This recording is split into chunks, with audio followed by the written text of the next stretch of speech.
Wakfu s'apprête à conclure son histoire avec sa 4e saison, une saison dantesque où l'on sait déjà que les enjeux dépasseront de loin tout ce que l'on a pu connaître jusqu'à aujourd'hui de la série. Une saison qui doit se vivre pleinement, c'est pourquoi il est important de vous rafraîchir la mémoire avec une vidéo retraçant tous les événements importants développés par la série. De la création de la confrérie du tofu à la rencontre de Nox, Killby ou encore Oropo, avec cette vidéo, vous serez complètement à jour avant d'attaquer le grand final concluant définitivement les aventures de nos héros de la confrérie qui, je le rappelle, débutera le vendredi 9 février. Pour cette tâche, je me suis entouré des meilleurs vidéastes du Cosmos que je vous laisse découvrir tout du long de la vidéo. Alors installez-vous bien confortablement et découvrons ensemble l'incroyable histoire de Wakfu la série.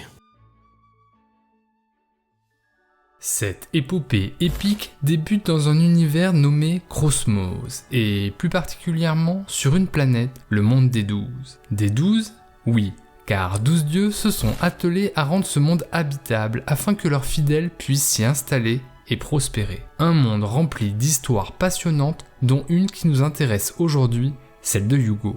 Cette histoire débute aux abords du village d'Emelka, où on y fait la connaissance de Grugaloragran, un dragon venant d'un autre temps. Sous la menace d'un Xelor puissant, le dragon confia Yugo, alors qu'il n'était qu'un bébé, à Alibert, un brave Énutrophe au cœur pur, pour qu'il soit élevé comme un jeune douzien ordinaire. Jusqu'à ses 12 ans, Yugo vit une enfance paisible dans l'auberge de son père adoptif jusqu'à ce que le village se fasse attaquer par une armée de polteurs rendus agressifs par la colère du Shenmue, gardien des forêts.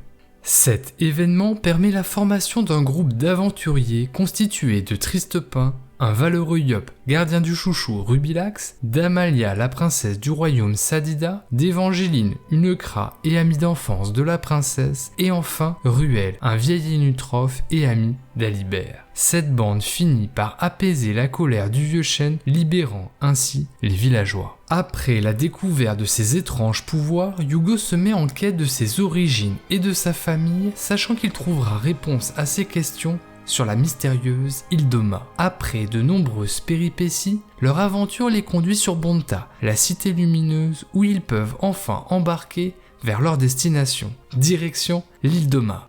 Là-bas, Yugo fait la connaissance de son frère jumeau qui se trouve être un dragon. Son nom est Adamai, et par la même occasion, il retrouve Grugaloragran qu'il rencontre pour la toute première fois. Un frère dragon ? Cela paraît bien étrange, mais que n'y a-t-il pas de surprenant de la part du peuple Héliatrope, le nom du peuple dont fait partie Yugo, un peuple mystérieux qui semble aujourd'hui avoir disparu. Malheureusement, les étranges pouvoirs du jeune Héliatrope ont attiré l'attention de Nox, un Xelor dont les pouvoirs sont décuplés par l'Héliacube, un artefact appartenant jadis au peuple de Yugo. En effet, le Xelor était assoiffé de Wakfu, l'énergie composant toute vie. Il est à la recherche depuis des siècles des sources de Wakfu les plus puissantes, comme l'a été celle du Shenmue, mais aussi celle de Grugaloragran. Fou, me diriez-vous ?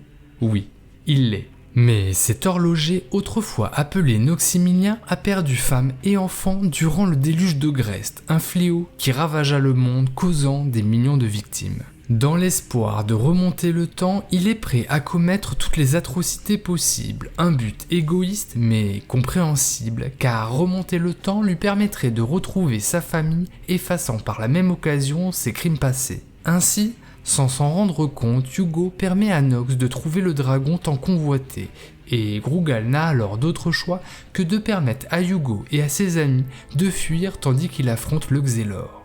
Alors que Yugo retrouve un frère, Grugaloragran, lui, s'apprête à les quitter, ne pouvant réchapper à la soif de Wakfu de Nox. Lors de ses derniers instants de vie, le dragon demande à Adamai de récupérer et de veiller sur son Dofus de sauvegarde où son âme retourne en attendant de renaître à nouveau. La bande est contrainte de se diviser et ils décident de sceller leur amitié en créant la confrérie du tofu en l'honneur du tofu de Yugo, mascotte du groupe.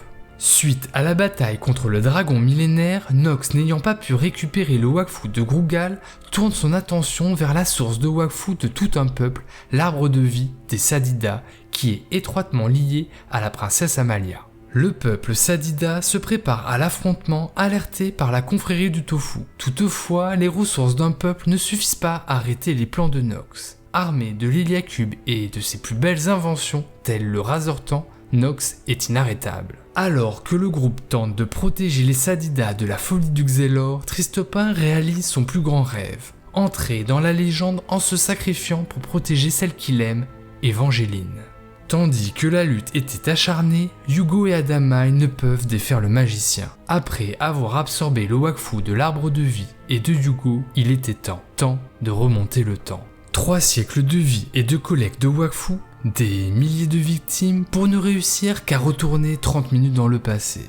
De quoi éviter tout juste l'anéantissement du peuple Sadida, mais pas de sauver Tristopin. Sur cet échec, Nox, dévasté, devant l'irréversibilité de ses actes et dorénavant sans but ni espoir, se retire pour vivre ses derniers instants de vie près de la tombe de sa famille. Quelques mois plus tard, après la fin de la bataille contre Nox, les Sadidas ont su panser leurs plaies et faire repousser en quasi-totalité leurs forêts qui ont été emportées par le Razortan, responsable de la mort de Tristopin. Une chose qu'Evangeline a encore du mal à accepter, au point qu'elle entend encore la voix de Pimpin dans sa tête, une voix qui l'appelle à le retrouver dans une cité étrange appelée Rubilaxia. Pensant qu'elle a été devenue folle, elle s'accroche quand même à cet espoir par amour pour Tristopin, contrairement à ses amis qui se sont fait à l'idée de sa mort. Elle partira donc seule découvrir l'origine de ce mystère en espérant ne pas se faire consumer par la folie. Après quelques péripéties causées par Remington Smith, un redoutable chasseur de chouchous, Evangeline se retrouve finalement à l'intérieur de Rubilaxia où ses efforts finissent par payer. On apprend que Rubilax a sauvé son gardien à condition d'échanger son corps avec Tristopin, ce qui permet à Rubilax de préparer l'arrivée de Rouchou, le roi des chouchous. Mais malgré tout ce qu'il a fait pour servir son roi, ce dernier ne lui donne pas plus de reconnaissance, ce qui pousse Rubilax à trahir les siens et à rendre son corps à Tristopin. Le jeune Yop peut donc à nouveau compter parmi les membres de la confrérie du tofu et enfin prendre sa bien-aimée dans ses bras. De retour au royaume Sadida, Adamai subtilise l'Héliacube et le Dofus de Rugal qui était sous la garde des Sadidas et convainc Yugo de l'aider à les utiliser pour en savoir plus sur leurs origines. Après avoir utilisé les 2 artefacts, il provoque l'éclosion du Dofus qui permet de faire renaître Rugal Ragran et son frère Héliatrope Chibi, mais aussi de ramener un Héliatrope bien plus âgé sur le monde des 12. Et cet Héliatrope, c'est Kilby, qui va enfin nous dire d'où vient le peuple de Yugo. Les Héliatropes sont donc un peuple antique venant d'un autre monde. Ils sont régis par le conseil des 6 issus des 6 Dofus Héliatropes, incluant leurs frères et sœurs dragons. Parmi ce conseil, nous avons Chibi et Grugaloragran, Mina et Faeris, Nora et Ephrim, Glip et Balthazar, Yugo et Adamai, et enfin Chibi et Shinonome. Après avoir été attaqués par les mécasmes rompant une paix de plusieurs millénaires avec les Héliatropes, les adultes sacrifieront leur Wakfu pour mettre les enfants Héliatropes en lieu sûr dans la dimension d'Emrub. Kilby promet de les libérer si Yugo lui apporte son Dofus qui se trouve sur l'archipel des Griffes Pourpres. Sur leur chemin, ils vont vivre de nombreuses aventures, dont une singulière en faisant la rencontre d'Anatar, le chef des armées de Rouchou, qui a la particularité de copier les pouvoirs d'autrui. Et en faisant face à Yugo, il gagnera le pouvoir de créer des portails qui lui permet de créer un chemin vers la dimension de Rouchou, la choucroute.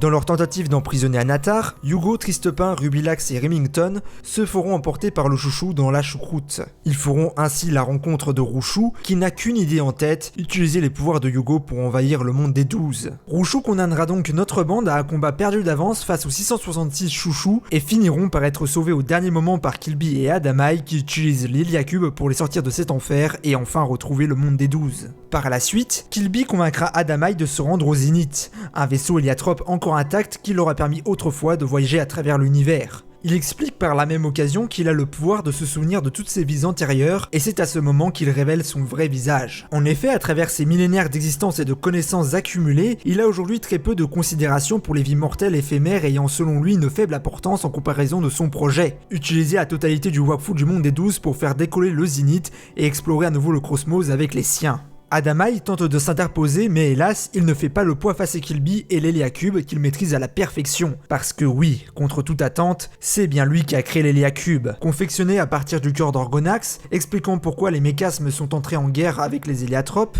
Une guerre qui a poussé à l'exode, mais malheureusement Orgonax a retrouvé leurs traces à cause de Kilby. Démasqué par le conseil, il y perdit son bras dans un combat face à Faeris, et Yugo l'a enfermé dans la dimension blanche pendant des millénaires, jusqu'à aujourd'hui. Kilby sait que sur l'île des Griffes Pourpres se trouve son Dofus, justement bien gardé par le puissant Faeris. Pour le combattre, il décide de faire un pacte avec Rouchou, et offre le corps d'Adamai à Anatar, qu'il compte bien utiliser à son plein potentiel. Entre-temps, nos héros arrivent enfin à leur destination, où ils font la rencontre de l'Empire de Suffokia, une nation à la technologie très avancée qui fait alors déjà face à Faeris, mais alors que le champ de bataille était déjà très tendu, Killby ouvre un portail gigantesque au-dessus de l'île et permet aux chouchous d'envahir le monde des 12 et ainsi commencer la chasse aux dragons. Débute alors un long combat entre Adamaï possédé par Anatar et Faeris dans les airs, les Suffoquins dans les eaux contre les chouchous qui se font exploser les uns après les autres sur la terre, mais leur puissance de feu reste sans effet face à Rouchou qui se fait un plaisir de tout réduire en poussière. De son côté,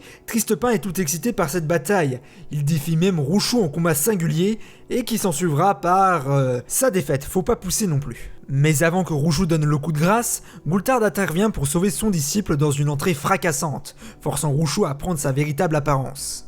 Yugo quant à lui est complètement dépassé par Killby, c'est pourquoi Faeris va transmettre son savoir au jeune Héliatrope pour l'aider à maîtriser ses pouvoirs, mais malgré son power-up lui permettant de matérialiser un bouclier et une épée de Wakfu, cela ne sera toujours pas suffisant pour surpasser Killby qui possède son Dofus et l'Héliacube.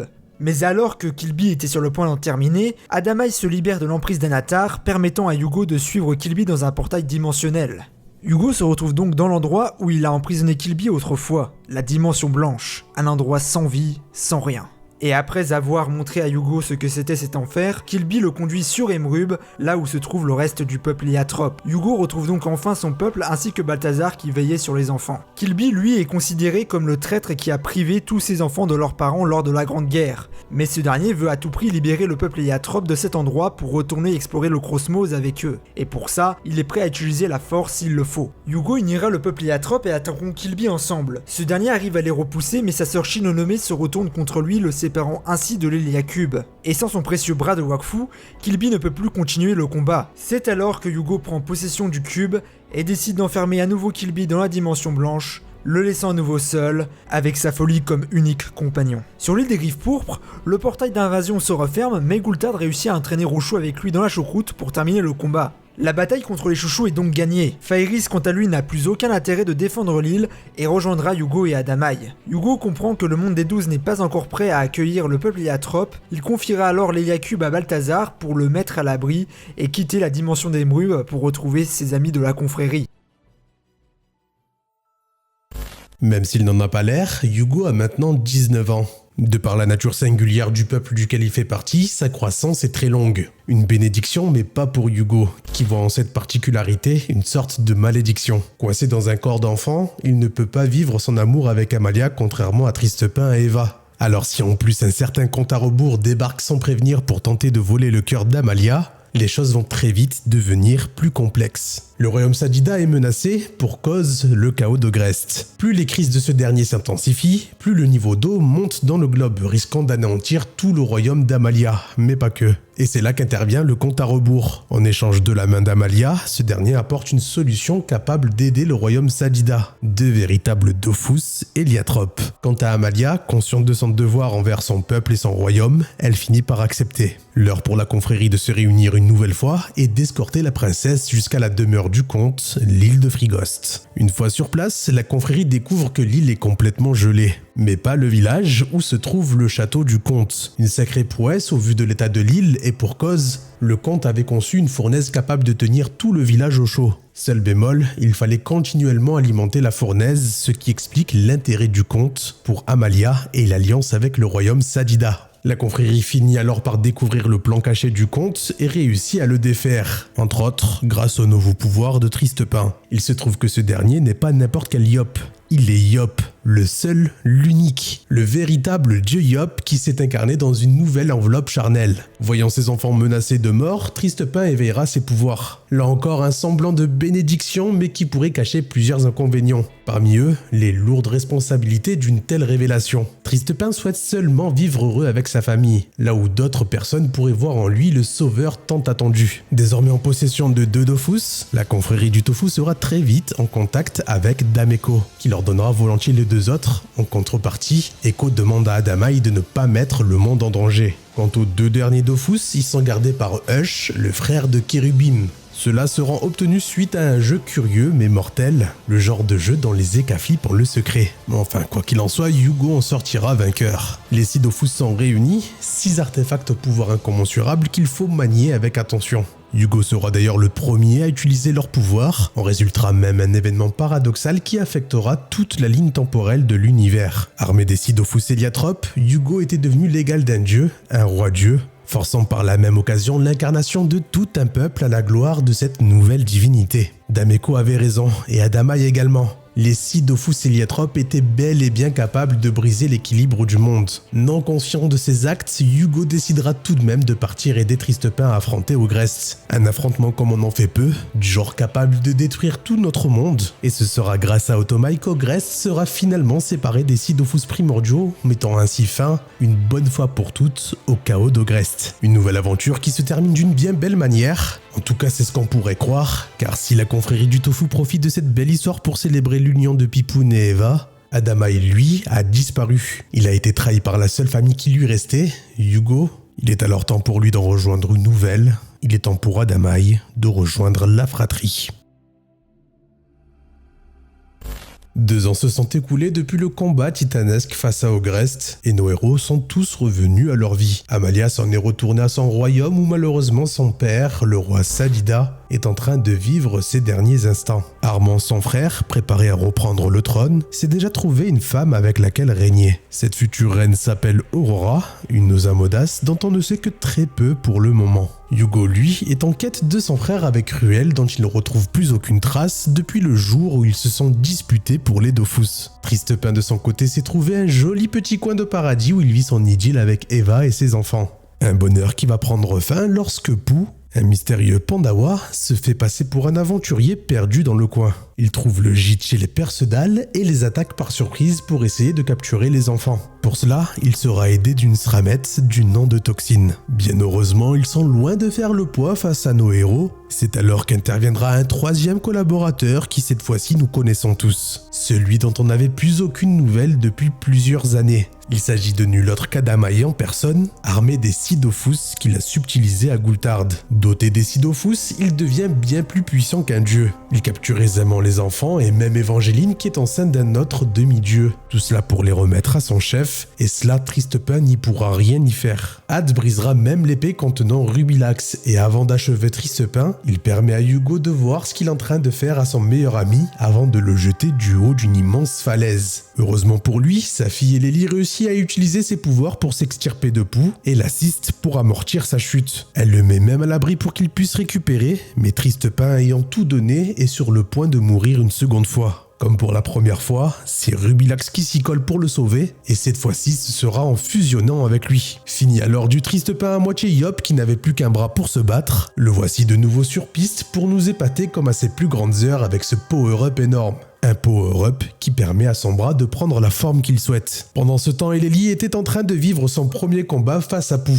Un combat qui semblait équilibré au début mais qui a vite tourné à l'avantage d'Eleli qui a su montrer comment un Yop utilise sa tête pour gagner un combat. Hugo va lui de son côté retrouver Amalia au royaume Sadida pour lui demander de le suivre avec Ruel chez les Percedal pour voir si Tristepin est toujours en vie. Amalia aura du mal à le suivre vu l'état de son père, mais ce dernier lui donnera l'ordre de s'en aller avec Hugo pour qu'Amalia puisse rembourser la dette des Sadida envers la confrérie, mais surtout pour qu'elle puisse aider ses amis. Une fois sur place, il retrouve Tristepin en larmes devant la toute première victoire de sa fille. Il profite tout ce que Pou soit KO pour subtiliser les potions de rappel qu'il avait sur lui et ainsi pouvoir remonter les traces d'Eva et des enfants qui ont été rapatriés chez la fratrie. Une mystérieuse organisation composée exclusivement de demi-dieux ou d'êtres immortels qui ont bâti leur repère dans une dimension issue de leur chef. En arrivant dans cette dimension, ils se font avoir par un piège sournois d'Oropo, le chef de la fratrie. Il explique à Eleli que son envie est de faire d'elle la nouvelle déesse Yop.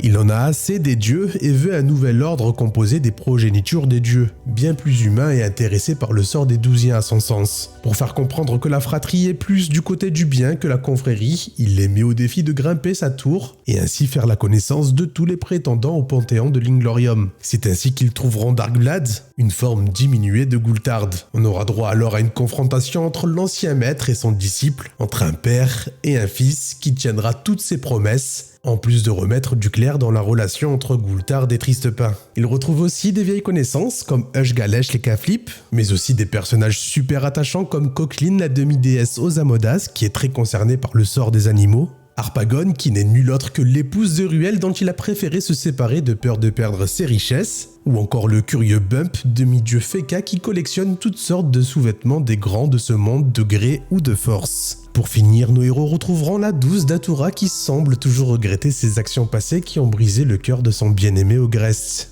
Des rencontres toutes plus passionnantes les unes que les autres, et pendant ce temps, Eva ne s'est pas roulé les pouces avec Flopin. Elle profitera du grabuge causé par le combat entre Darkblade et Tristepin pour s'engouffrer dans les failles que ça a créées, et ainsi descendre de l'étage d'Echo, d'où ils étaient captifs. Ils tomberont alors nez à nez face à Toxine qui aura à cœur de prendre sa revanche sur Eva. Malheureusement pour elle, l'ingéniosité de Flopin et l'œil exceptionnel d'Evangeline seront des adversaires bien trop compliqués pour l'Asramette. Elle se fera repousser par Flopin, et lorsqu'elle est à 2 doigts de disparaître dans le gouffre de la mort qu'elle a invoqué elle-même, elle décochera une épine empoisonnée qui se logera dans le ventre enceinte d'Evangeline. Une agression que le bébé d'Eva ne laissera pas passer, et oui, même pas encore né, qu'il va quasiment anéantir la dimension d'Oropo. Si Oropo n'avait pas recouru au Dofus d'Adamai et à la force de l'Héliacube, le bébé d'Eva les aurait tous détruits avec la dimension. Enfin, en tout cas, grâce à Echo et à son fils, Eva réussira à rester forte et concentrée pour enfin mettre bas son fils. C'est la naissance d'un nouveau Yop, Perceval, son nom est Pain. La famille Perceval va très vite être réunie après ça non loin de l'Hyperzap, théâtre final des plans d'Oropo dans sa quête de remplacement des dieux. Avant ça, il en profitera pour révéler la vérité à Hugo, la vérité sur les héliotropes et le fruit de leur naissance qui n'est nul autre que Hugo lui-même. D'où la ressemblance frappante avec Oropo qui est un alter ego de Hugo. Des êtres qui se sont incarnés à l'aube des temps, âgés de quelques années, avec les souvenirs et les envies de Hugo. Ils se seraient alors cachés du monde de peur d'altérer l'histoire. Oropo les voyant s'éteindre les uns après les autres sans que cela n'émeut personne parmi les dieux, il se prit d'une haine terrible envers Hugo et les dieux des mondes des 12 qui d'après lui les ont tous abandonnés. A savoir, c'est important, lorsqu'un héliotrope meurt, il remet ses souvenirs ainsi que son essence vitale aux héliotropes restants. Voilà comment Oropo a réussi à traverser les âges. En tout cas, tout cela explique pourquoi il veut changer l'ordre divin. Pour cela, il veut créer une bombe avec les Dofus héliotropes et l'Héliacube pour la larguer sur l'Inglorium. Prenant tous conscience de la folie d'Oropo, chacun ira de ses révélations. C'est Oropo qui a mis l'Héliacube sur le chemin de Nox. C'est lui aussi qui a manipulé Ogreste pour qu'il cause tous ces chaos. Certes, mais cela n'était pas du goût de la fratrie qui se joint à la confrérie pour le stopper dans sa folie. Malheureusement, Oropo était devenu bien trop puissant. Voilà pourquoi Echo s'en mêlera, contraignant Oropo à détruire les nouveaux et les anciens dieux en même temps s'il souhaitait faire exploser l'Inglorium, chose qu'il était déterminé à faire. Mais pendant qu'il faisait le trajet, il s'est rappelé à ses propres sentiments, dissociant enfin ce qu'il éprouve réellement des envies restantes de Hugo. Il finira par revenir auprès d'Echo pour passer ses derniers moments avec la femme qui ne l'a jamais trahi, la femme qui est restée avec lui depuis des temps immémoriaux, avec la femme qu'il aime tout simplement. À sa mort, il laissera en héritage toute l'essence du peuple héliotrope à Hugo, prenant enfin conscience du mal qu'il a causé à sa création. Les voilà alors dans l'Inglorium, le royaume des dieux, totalement dévasté. Que va-t-il leur arriver? Réponse dans la saison 4 de Wakfu.